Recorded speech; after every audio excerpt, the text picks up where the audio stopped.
Rebonjour, on est toujours le quatrième jour après ma chimio. Euh, j'ai dit que je ferais deux vidéos aujourd'hui parce que celle-là me paraît plus importante que le reste, mais j'ai préféré commencer donc par celle sur le leucémie qui explique bien la maladie. L'autre, ça va être comment s'occuper en chambre stérile et surtout pour garder le moral. Le premier truc que je dirais, c'est le sport. Alors par contre, c'est à voir avec l'équipe médicale. Peut-être que t'as pas la forme physique pour le faire et donc ça c'est... Bon, et normalement les infirmiers ils passent toutes les 4 heures, enfin moi ça se passe comme ça ici. Les aides-soignantes, les médecins passent 2 fois par jour. Il faut poser les questions à ce moment-là. On m'a proposé moi un vélo elliptique, pas un vélo elliptique, un vélo d'appartement, des petites haltères. Ça suffit largement, de toute façon je me sens pas de faire un 300 mètres ou même de marcher trop longtemps. Euh, Le sport, c'est vraiment le truc qui fait du bien, qui nous rend fiers. On se dépasse un peu.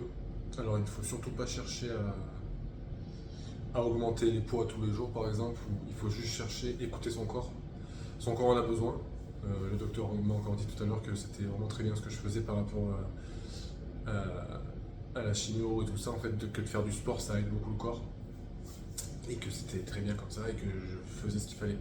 Donc là-dessus, je peux vous le dire, c'est ce qu'il faut faire, si votre corps le permet. Moi, arrivé ici, une première séance de sport, c'était catastrophique. J'en faisais 5 minutes. C'était donc il y a 2 semaines. Je devais avoir le vélo au bout de 3 jours, peut-être 4 jours. Donc on va dire, il y a une semaine, en gros, je faisais 5 minutes et j'étais essoufflé. Le mal de tête m'emportait beaucoup, mais je ne connaissais pas encore mon corps, comment allait réagir et tout. Maintenant, je sais que le corps, enfin le mien en tout cas, c'est à vous de voir pour le vôtre si vous êtes dans mon cas. Euh, le corps est déjà fatigué d'emblée, hein, de base. Le matin, on se réveille, rien que le fait de se lever du lit, en fait, on a la tête qui tourne. Mais ça se maîtrise, enfin pour ma part, ça se maîtrise assez bien. C'est-à-dire que le debout, je reste le moins possible. Le vélo, on est assis, c'est assez, pour moi, ça se fait assez bien, mais vraiment. Euh, donc là, je suis presque, j'en fais pratiquement une demi-heure le matin, une demi-heure le soir. Je suis presque à 24 km par jour de vélo. Aujourd'hui, j'en ai fait un peu moins parce que je sens que la douleur arrivait derrière les yeux pendant que je faisais vélo. Donc là, je me suis dit qu'il fallait que je me détende. Donc j'en ai fait un peu moins. J'ai quand même fait une petite séance de sport muscu à côté et tout, histoire de dire que voilà, j'aime pas trop rien faire non plus. Dans la journée, j'ai 1 heure et demie de sport à faire et je le fais. C'est pas toujours facile, c'est dur, c'est mental. Mais ce qu'on gagne après, c'est trop bien. Vraiment, on a une satisfaction automatique après. Et bien sûr, moi je m'allonge direct sur le dos et j'attends 10 minutes, un quart d'heure déjà. Après n'importe quel effort, je me rallonge dans le lit et je vois comment ça se passe. Est-ce que le mal de tête reste, est-ce qu'il vient, est-ce qu'il part. Et moi j'ai trouvé mon équilibre pour l'instant, hein. Ça peut changer, c'est sûr. Mais en tout cas, jusqu'à maintenant, ça s'est super bien passé. Donc c'est go, go, go, go, on se bouge le cul, on se bouge l'oignon, on reste pas couché. Si on peut, bien sûr. Pendant ce temps-là, pendant que je fais du vélo, par exemple, j'ai mon téléphone et je mets, je sais pas si quelqu'un connaît les sites Walking City ou Drive and Listen. En fait, ça permet de voyager en même temps, quoi. On voit des villes, on choisit une ville en fait et on voit la ville qui défile devant nous, ou à vélo, ou à pied, ou en avion, ou en voiture. Il y a même une option voiture avec radio du pays, quoi. Ça veut dire, moi j'ai choisi Papeete à Tahiti. On a la radio de Tahiti, on est dans une voiture, on visite Tahiti. Enfin, pas péter quoi, du coup les villes et tout, c'est assez.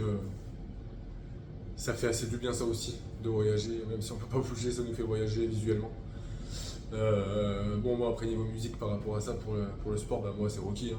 La BO de Rocky tous les jours, c'est ce qui me motive le mieux, vous trouvez ce qui vous motive. C'est pas si loin de enfin, de la vie en dehors d'ici, hein. Quand on fait du sport, on met de la musique pour se motiver, c'est pareil ici, après à choisir. Voilà. Le sport pour moi c'est le numéro 1, le numéro 2 c'est l'humour. L'humour c'est incroyable. Il y a eu des jours où j'étais vraiment pas. Où j'étais vraiment pas bien. Des jours où j'étais vraiment. Où je pensais qu'aucun sourire ne pourrait sortir, que rien n'allait me. J'ai passé 2 jours ici comme ça en fait, depuis le temps que je suis là, où en fait, down. J'ai quand même fait mon sport, mais down mentalement. Et je me suis surpris ces jours-là, bah, j'ai regardé des films, mais là où j'ai le plus rigolé déjà pour moi tout seul, quand on se retrouve tout seul, c'est en scrollant. Donc c'est pas un bon truc, scroller peut-être. Mais scroller, tomber sur des trucs rigolos sur Facebook ou n'importe où, Et ben quand on nous arrache un sourire ce jour-là, et ben ça fait du bien aussi. Et on n'a pas à se priver de ça. On est tous des gens qu'on suit ou qu'on suit pas, mais qu'on tombe dessus, qu'on regarde et qu'on rigole et on n'a pas à se retenir de ça et ça fait un bien fou. Après, on peut rigoler avec les infirmiers, ils sont super cool ici. Enfin, je pense que c'est partout pareil, les infirmiers sont assez.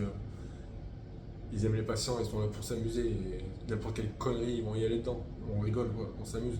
Moi, sur ma porte, j'ai fait coller une étiquette chambre stérile, c'est ce que j'ai fait moi-même. Chambre stérile, bactéries interdites et vouvoiement aussi. Donc c'est marrant, moi ça me fait rire, eux ça les fait rire, les nouveaux quand ils débarquent, ils sont morts de rire en entrant, ça avance le ton quoi. Et ça c'est bon, ça c'est bon. C'est voilà. Les deux choses les plus importantes, je dirais que c'est ça. Pour que le soir quand tu te couches, en fait tu repenses à ces moments-là et tu te dis putain, entre le sport que j'ai fait aujourd'hui, je suis tellement fier et d'arriver à rigoler dans ces moments-là, bah, c'est quand même assez puissant. Donc voilà, et puis on a la famille qui nous appelle, les amis, les amis proches avec qui on déconne aussi au téléphone. Même si on va pas bien et qu'il y a des passages où en fait on a envie de parler à personne, ou même, et on a le droit en fait de ne parler à personne, et si on n'a pas envie, on n'a pas envie, faut pas tomber dans la dépression, mais on est seul à traverser ça quand même mine de rien. On nous appelle, la famille, tout ça, on reçoit des messages, c'est bien, ça fait du bien, mais c'est pas. Enfin, pour ma part, c'est pas ce qui fait la diff sur bien grand chose. On se sent bien aimé, entouré, c'est sûr, mais le travail de fond, il est pas là. Mais un appel avec un meilleur pote et bon, tu t'éclates au téléphone pour te changer les idées, il n'y a rien de mieux non plus. C'est top. Il n'y a pas à chier. C'est vraiment. Ces deux trucs-là, l'humour et le sport, c'est vraiment énorme. Après, il y a l'écriture. Alors, moi, je suis nul. J'aime pas écrire. Les dessins, j'aime pas non plus. Si tu sais dessiner, là, je pense que ça peut faire du bien par contre. Par contre, l'écriture sur ce que tu ressens, je m'y suis mis. Alors, je fais pas ça tous les jours, j'ai fait ça surtout au début. Le temps de comprendre un peu tout ce qui se passait dans ma tête. Et c'est tout seul de l'écrire et ça fait du bien aussi d'écrire et de mettre les mots. On a des pensées qu'on met pas forcément les mots et d'écrire et même de réfléchir à des mots pour retranscrire vraiment ce qu'on ressent. Moi, il y a même des mots que je suis allé chercher sur internet pour savoir comment on le disait, comment ça s'écrivait. Et je me suis dit, bah oui, ben voilà, c'est ça que je veux dire. Ça fait des recherches en fait, c'est un peu. C'est bénéfique aussi, ça fait partie du boulot, je suppose. Faut pas oublier que c'est le mental qui fait tout, hein. La maladie, elle est là, tu prends ton traitement, qu'est-ce que tu peux faire d'autre après à part ça? Et ben, c'est ton mental. Il va falloir que ça bouge de là-haut et pas pour rien, quoi. Tu vas pas être là à te morfondre et attendre que ça passe parce que ça, c'est pas bon. Il faut vraiment que tu te bouges, il faut vraiment que tu te vois sortir de là, et il faut vraiment que ton corps il bouge avec toi. Et tes pensées aussi. Tu peux pas rester comme ça, à bader toute la journée, avoir que le mal et rester couché. Ça, alors, je suis pratiquement sûr à 100% que c'est pas du tout le bon truc à faire et qu'il faut que tu trouves la force de te bouger. Et ça, c'est. Alors, moi, je pensais pas l'avoir, hein. Franchement, j'ai réfléchi plein de fois avant de tomber malade. Je me disais, mais le jour où j'ai un cancer, un truc comme ça, je pense que je laisserais tomber, mais direct, que j'aurais pas la force, que j'aurais pas envie, que la vie ça vaut pas le coup d'être vécu et que j'avais plein d'idées comme ça. Depuis que je suis là, ben, j'ai beaucoup changé de vie. Ça se fait tout seul et c'est assez simple en vrai. Pour moi, en tout cas, ça a été assez simple de vouloir me bouger pour. C'est comme un petit défi quoi. Et les défis, moi je les relève. Donc toi aussi relève-les les défis. Et ça coûte rien, ça coûte vraiment rien. Et au contraire, t'es là, t'as pas le choix. Et ça te permet de faire peut-être, je sais pas, de te recentrer sur toi. T'auras pas le choix de toute façon de te recentrer sur toi, de te faire aussi une introspection sur plein de choses. Tu vas penser, tu vas avoir des millions d'idées qui vont te passer dans la tête toute la journée. Autant utiliser le temps aussi pour comprendre des choses que tu n'avais jamais compris sur toi. Écris, réfléchis, relis ce que tu as écrit. Ça t'amènera sur des pistes. La musique après la journée, tu peux aussi, ça peut faire du bien. Le sommeil, c'est compliqué. Quand c'est compliqué, moi maintenant je trouve le rythme aussi. À midi, je fais une sieste, je me réveille de ma sieste là. Je mets une musique douce du style. Enfin, moi, après voilà, tout le monde écoute ce qu'il veut. Moi, j'écoute pas trop avec parole pour dormir, c'est plus des sons de flûte chamanique, tambour chamanique, j'aime bien.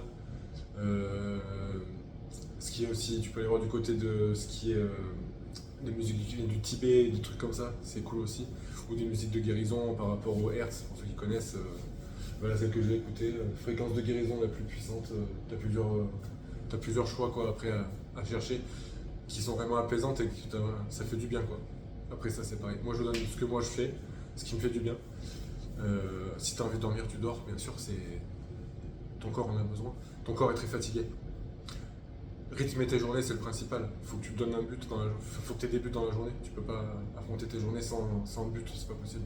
Tu t'en sortiras pas comme ça. Il faut vraiment rythmer, j'aime bien dire ça, rythmer tes journées. Que chaque heure qui passe, tu sais ce que tu as à faire, tu le fais. Que le sport, si tu n'as pas envie de le faire, mais que tu peux en faire 2 minutes au lieu de 10 par exemple, c'est déjà très bien. Tu prends 2 minutes, c'est toujours ça. Tu n'auras pas eu envie de le faire, tu fais tes 2 minutes, tu seras fier de toi quand même. Et tu auras bougé ton corps. Et encore une fois, il faut suivre ce que les médecins te disent.